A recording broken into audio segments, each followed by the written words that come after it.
Red టీవీలో మీ వ్యాపార ప్రకటనల కోసం ఈ నంబర్ని సంప్రదించండి 6281747728. తమిళ సైంధవ్ రాజీనామా చేస్తున్నారు కదా, టీఎస్గా గవర్నర్గా వర్క్ చేస్తున్న ఇప్పుడు ఆమె రాజీనామా చేసి ఎంపీగా పోటీ చేస్తున్నారు అన్న వార్తలు అయితే వినిపిస్తున్నాయి. ఇది నిజమే అంటారా?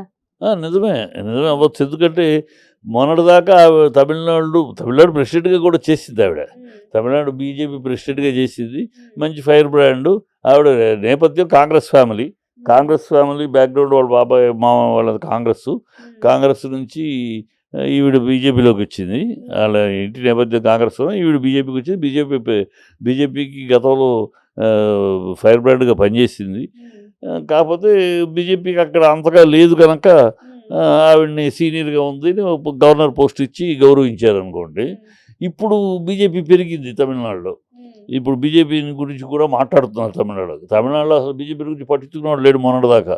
ఇప్పుడు అతను అన్నామలైని ప్రెసిడెంట్ చేసిన తర్వాత కొంచెం బీజేపీని గురించి మాట్లాడటం, అతను కొంచెం ఫోర్స్గా వెళ్ళటం, బీజేపీ గురించి మాట్లాడటం జరుగుతుంది. జరుగుతుంది కనుక ఇప్పుడు అక్కడ ఈవిని కూడా తీసుకెళ్ళి అక్కడ పెడితే కొంచెం ఇంకా ఫోర్స్ పెరుగుద్ది.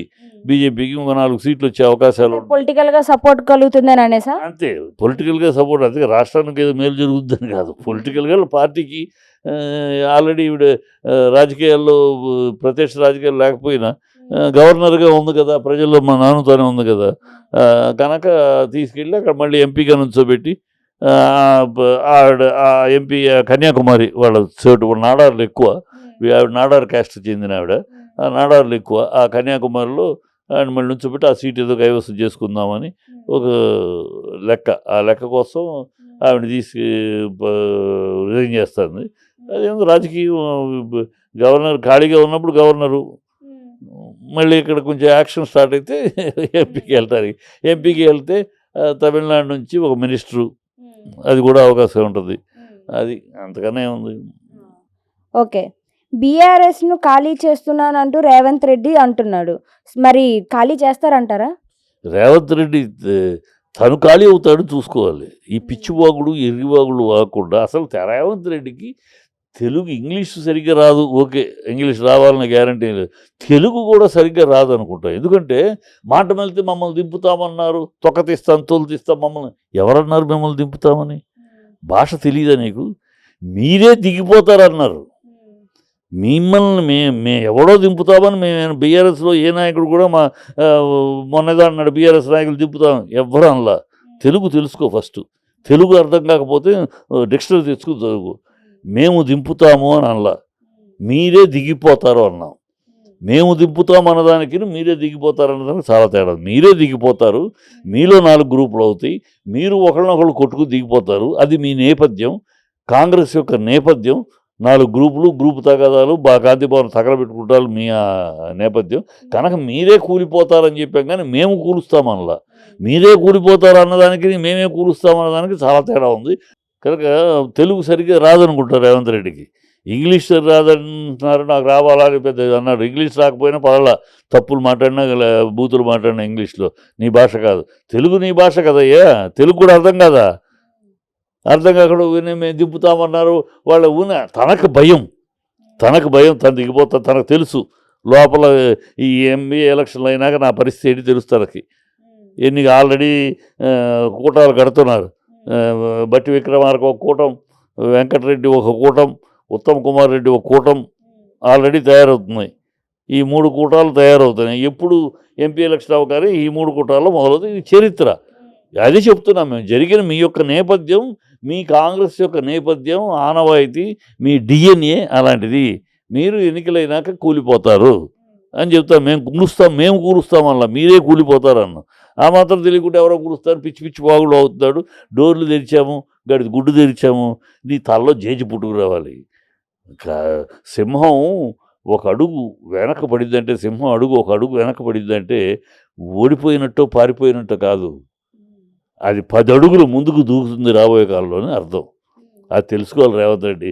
కేటీఆర్ ఎంత, కేటీఆర్ ఏంటి, కేసీఆర్ ఏంటి, కేసీఆర్ యొక్క నేపథ్యం ఏంటి, ఆయన రాజకీయ జీవితం ఏమిటి, ఆయన చూసిన ఎత్తులు పొలాలు ఏంటి, నువ్వేంటి, నువ్వు 2 ఎన్ని జెండాలు మార్చావు, నువ్వు కాంగ్రెస్ చంద్రబాబు దగ్గర సామంత్ రెడ్డిగా ఉండి సోనియా గాంధీ తిట్టకుండా తిడితివి, రక్తం తాగార భూతం అంటివి,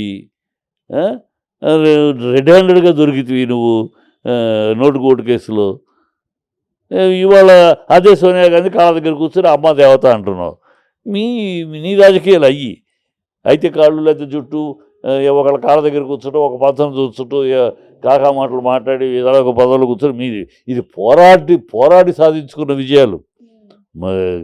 కేసీఆర్ లాంటి వాళ్ళు పోరాడి 10 ఏళ్ళు పోరాడి ఎవరు తెలంగాణ సాధించింది ఎవరు? వాళ్ళతో మేము ఇచ్చాం గాడి గుడ్డుమన్న మీరు ఇవ్వటం ఏంటి? మెడలు వంచితే ఇచ్చారు. మీ రాజశేఖర్ రెడ్డి నేను బతికుండగా తెలంగాణ ఇవ్వనన్నాడు. మీ కిరణ్ కుమార్ రెడ్డి నిండు శాసనసభలో దిక్కున దూర చెప్పుకొని పోండి అన్నాడు. మీ బీజేపీ 1 ఓటు 2 సీట్లు ఉంది, కానీ అధికారంలోకి వచ్చినాక చంద్రబాబు అడ్డుపడుతున్నాడు, మేము ఆ అంశాన్ని తెలంగాణ అంశాన్ని తీసుకురాలేమన్నారు 2000లో. చంద్రబాబు 2 కళ్ళ సిద్ధాంతం అన్నాడు. మేము బీఆర్ఎస్ ఒకటి, కేసీఆర్ ఒక్కరే మొదటి ఆ రోజు నుంచి ఈ రోజు దాకా తెలంగాణ అంటూ ఆ యాస భాష గోష, ఆ సంస్కృతి సాంప్రదాయాలు, ఆ తెలంగాణ అదే దిశగాను అదే దశగాను అదే శ్వాసగాను అదే ధ్యాసగాను నిలిపింది ఒకే ఒక నాయకుడు, తెలంగాణ బిడ్డ కేసీఆర్. ఆ కేసీఆర్ని నువ్వు ఇది చేయగలవా? నువ్వెంత నీ బతుకెంత? రేపు 3 నెలల తర్వాత ఈ ఎన్నికలు అయిపోయినాక నువ్వు ఎక్కడ ఉంటావో అప్పుడు నీ నోరు ఏం మాట్లాడుతుందో మేము ఇప్పుడే చెప్పగలం.